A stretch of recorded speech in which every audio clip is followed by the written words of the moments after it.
TRS की रुकने कानून साज काउंसिल की कविता ने इल्जाम लगाया कि बीजेपी कायदीन राम के नाम पर गुंडागर्दी कर रहे हैं। वो रियासती वजीर CH मल्लारेड्डी से मुताल्लिक आईटी रेट्स के छापों के पस मंजर में बात कर रही थी। उन्होंने कहा कि बीजेपी हुकूमत तेलंगाना के वज़रा को IT और ED के छापों से हरासन कर रही है और कहा कि इस तरह के छापों से टीआरएस के कोई भी कायदीन खौफजदा नहीं होंगे। उन्होंने कहा कि बीजेपी के रियासती सदर बंडी संजय ने MLAs की पोचिंग के मामले में झूठी कस्में खाई हैं। उन्होंने बंडी संजय का मजाक उड़ाते हुए कहा कि बंडी संजय जलसे करके लोगों के सामने रो रहे थे।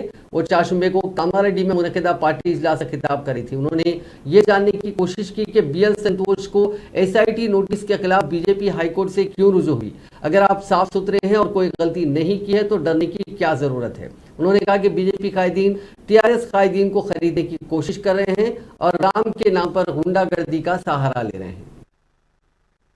तेलंगाना गड्ढे నుంచి ఎల్లారెడ్డి నియోజకవర్గం నుంచి अब क्या डालते डाल लो जी, हमारे तेलंगाना वाले डरने वाले नहीं है। వరుస పెట్టి మన మినిస్టర్లలో IT దాడులను ఓవర్ నెల రోజులా చేయబట్టి ఒక్క మంత్రిని ఇచ్చిపెడతలేరు, ఒక్క ఎమ్మెల్యేని ఇచ్చిపెడతలేరు, ఒక్క ఎంపీని ఇచ్చిపెడతలేరు। ఏం భయం ఉంది? మనం వ్యాపారం చేస్తున్నారు, లీగల్ గా చేస్తున్నారు, చేసుకుంటారు। అడిగితే ఆఫీసర్ వచ్చి అడిగితే చెప్తారు, అవసరం అంటే జవాబు ఇస్తాం, పత్రాలు ఇస్తాం, చూసుకోపో। దానిలో భయపెట్టేది ఏముంది? దానిలో ప్రచారం చేసేది ఏముంది? ఎందుకోసం చేస్తున్నారు? అదే మనం మన ప్రభుత్వం నుంచి నిన్నగారం మన ఎమ్మెల్యేలు వినడానికి కొంతమంది వచ్చింది। మనం ఏమన్నాం? సరే బాబు అనేది ఎవరితో పేరు వినబడ్డది, BL సంతోషం అట అనేది, నువ్వు రాన్నాం, విచారణకు రాన్నాం అంటే ఎంత భయం? 10 కేసులు వేసిండు, 10 కేసులు ఏందట?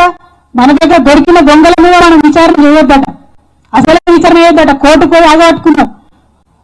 అవన్నీ పోని మనం సుప్రీంకోర్టు దగ్గర ఆర్డర్ తెచ్చుకున్నాం, విచారణ చేస్తామని చెప్పినాం। విచారణ చేస్తామని చెప్పగానే నేను దొంగని కాదు, ఏంటది యాదగిరి గుట్టపై ప్రమాణం చేసిండు ఆయన బండి సంజయ్ గారు, రకరకాల ప్రమాణాలు, దొంగ ప్రమాణాలు